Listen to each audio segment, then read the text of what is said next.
Looks a little wet. Let's see.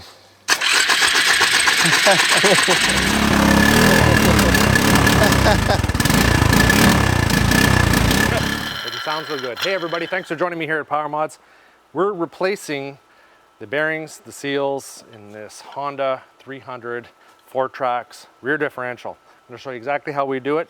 We got her down this far. When you stick around, we'll show you how it's done, start to finish. God, it's hot in here. Come check this out. We're trying to change the rear brakes on this, and we were taking a look at it. There's some smoke coming off that because I had to heat up those nuts pretty bad, or pretty good to get them off. They're really on there. So I just held a torch on there for about 5 minutes and then they started to come loose. But I don't know if you can see this. Can you see how loose this is?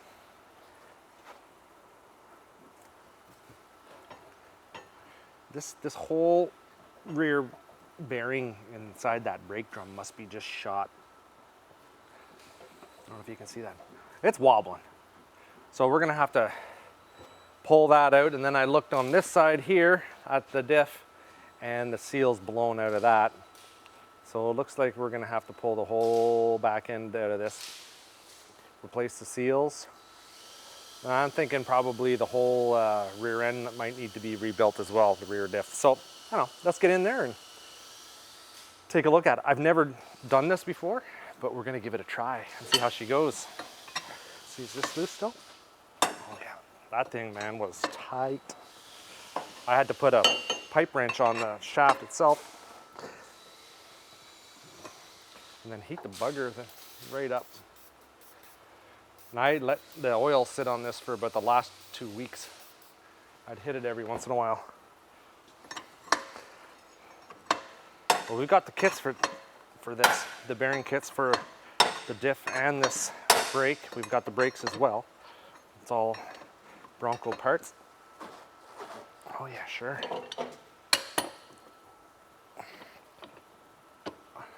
I'll get this nut right out of the way and then I'll heat it back up again. All right, well, this is moving along. So a little bit more heat on these things.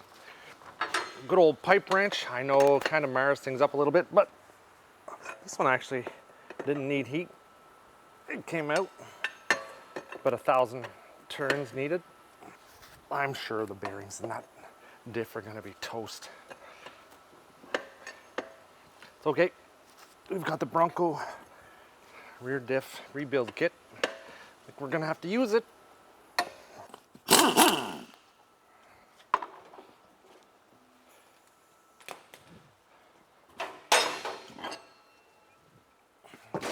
That got real dirty. This one here was super tight. We had to just heat the living tar out of it. A little bit of residual stuff there. Okay, now we need to pull these. We have new brake cables to put on. I brought this in when I first bought it. I didn't have any time to mess with it, and I brought it. I know. Oh my God. So I'm usually preaching to everybody that you know, you can always do things yourself. You don't need to bring it to a garage. But I was running short on time. I needed some stuff done. I was working on sleds, so I brought this bike in and I told the guy, you know, fix the brakes on it because the boys, my sons are using it. This is a few years ago. I want the brakes working. What a nightmare. The back end is just ridiculous on this. They put self-tapping screws in. They stripped some out. They just drove some self-tapping screws right through the white metal on this. Just guys, that's why I hate bringing things into shops, man. It's just not done right. Now some guys do a rear brake delete because those rear brakes kind of spend a lot of time underwater. But if the seals are all good on it, then you should be good. And I kind of want all my brakes working. We've got new brake shoes from Bronco, so we're gonna put those on. And I know that rear bearing is done, or all those bearings are done. I didn't want to rebuild the diff, but it looks like we're gonna probably have to. Okay, so good times. You gotta love Canadian machines. This bottom bolt had no head left on it. So I just took a grinder, we heated it up, took a grinder, cut a slot in it, turned it out with a screwdriver. But what was once a 10 mil is now down to about a 5/16 and hosed. Okay, so here we are. I'm excited now, but I know we're gonna run into more issues. Here's a little bit of a slot. Oh boy. Are they all out? Yes. So there's a slot there. There was a slot somewhere else. I'll try here.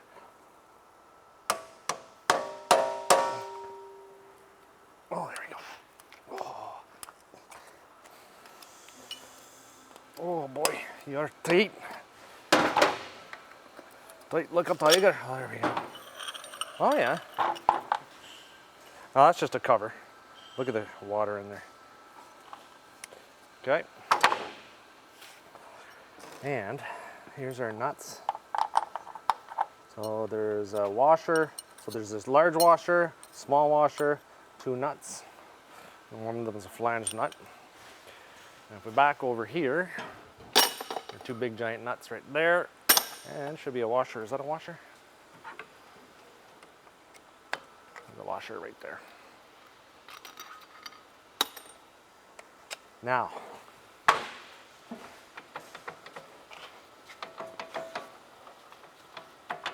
so I'm going to put a big nut on this on the far side.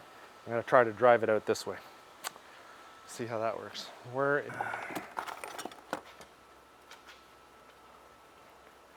Just want to make sure I don't knock the bike off.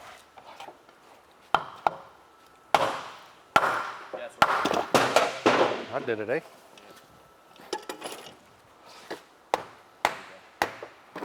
Nice. She's a little rusty. So on the other side, on both sides, we got to make sure we replace these. There are these little, whoopsie, little O-rings. Can't forget those. And a seal bearing. The bearing is done. The seal is done. Look at that. Hold on, let's take a look at that. There's mud in there. Actually, just rust and water and snow. Looks like snow. So water got in and couldn't get out. That's what that is. No problem. What's the other side look like?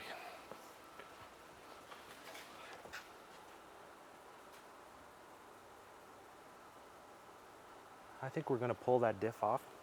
We're going to take it apart and we're going to replace what needs to be replaced. Don't have to take the swing arm off. Let's take off those. Yep. So what we'll do is we'll just do this. Boom, boom, boom. So 14 mil, there's 4 bolts, 1, 2, 3, 4, and then at the very front of this swing arm, you got to undo those, and this whole diff will just pop backwards. If you don't feel comfortable doing this kind of work, then by all means, have a mechanic pro do this. But these are pretty easy diffs to work on because you're not setting up the backlash and all that. Everything just sort of bolts into place and then they're good to go. And they're pretty forgiving because it can be kind of a little worn out and you can still make them work. The whole stud's coming out with this one. In order to pop this diff off, you need to pop your little brake drum housing retainer here, or whatever it is, your backing plate.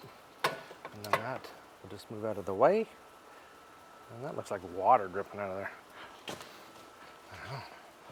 And then your diff comes out. I just left a nut in it just to hold it in place so it didn't fall on the ground.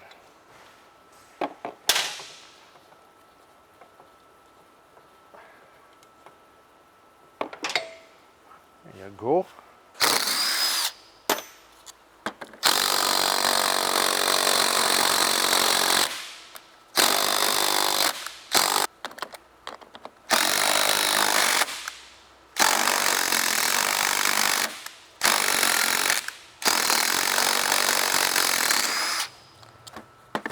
Boom. Right there. What's up with that?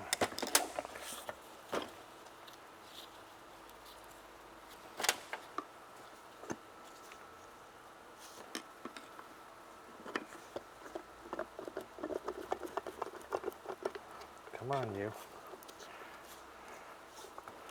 I need another screwdriver.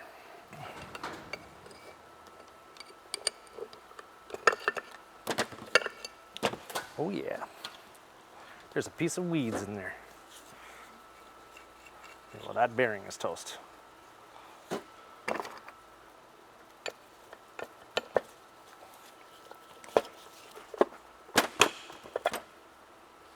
Ooh, my gear's pretty good. There's our seal. Well, seal's no good.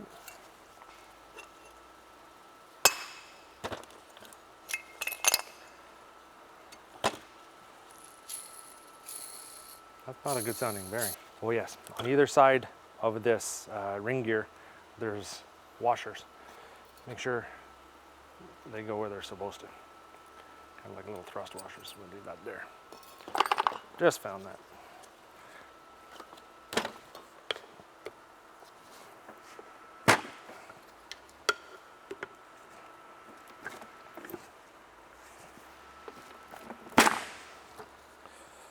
Boom. Nailed it.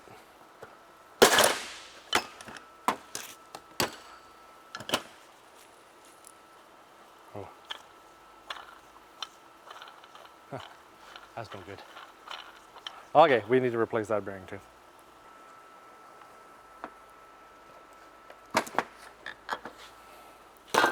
Big old seal. It's got a funky nut inside there holding this on. But you know what? This is good because it's not all worn out. The gears are still good. There's no damage to them. So now we need to get the pinion nut or the, yeah, it's like a pinion special tool. It's a Honda special tool. That's the next thing to do. So I'm gonna just spray that out. We're moving on with this rear differential rebuild, and I had to get this nut out. Now, in order to do that, I looked online. A bunch of guys use a special tool, and you can see the inside of that. I don't know, there's about a 12-point inner. It's like an inner nut. I think it costs about $100. Maybe a little cheaper in the States, obviously, because of the conversion. But I just made my own based on the recommendation by a bunch of other guys. It's an 1.5-inch tubing, thin wall tubing. I just ground it down a tiny little bit until it fit in, and I just wrapped it right out.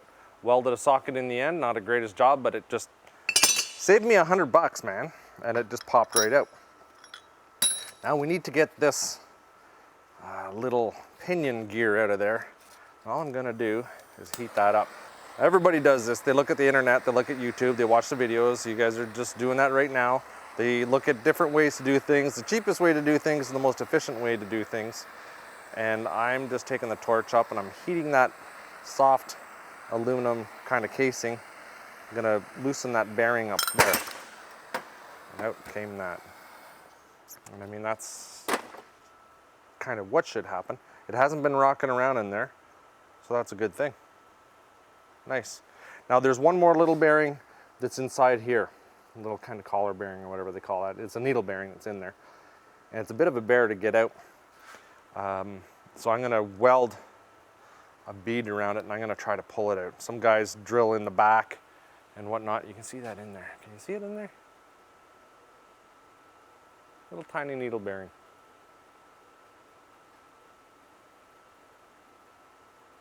Yeah. So I'm just gonna clean that out with a brake parts cleaner, because welding with grease or gear fluid in there is not so good. Now I need to find something that's gonna fit in that hole. Give me a minute. I've got a little slide hammer there, so this thing screws on the end of it. I'm gonna weld this bolt to it, and then I'm gonna weld this bolt to the bearing. That make sense? I think so.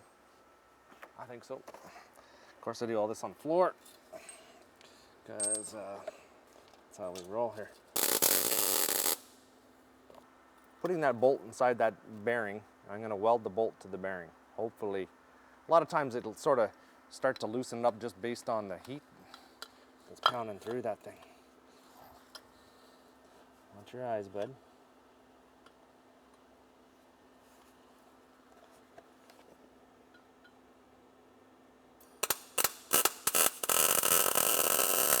Now, there's a little retaining clip in there, like a little circlip kind of deal.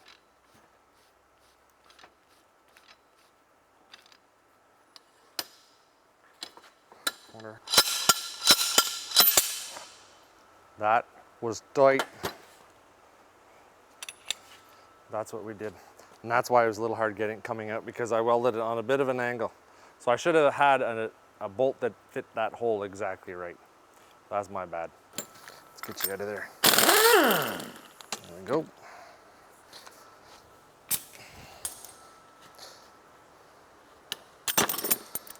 Now, we have to pound that bearing off. Whoop, that's, let's see that little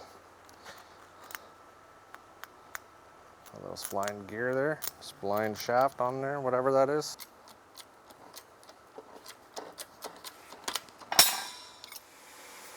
Here we go.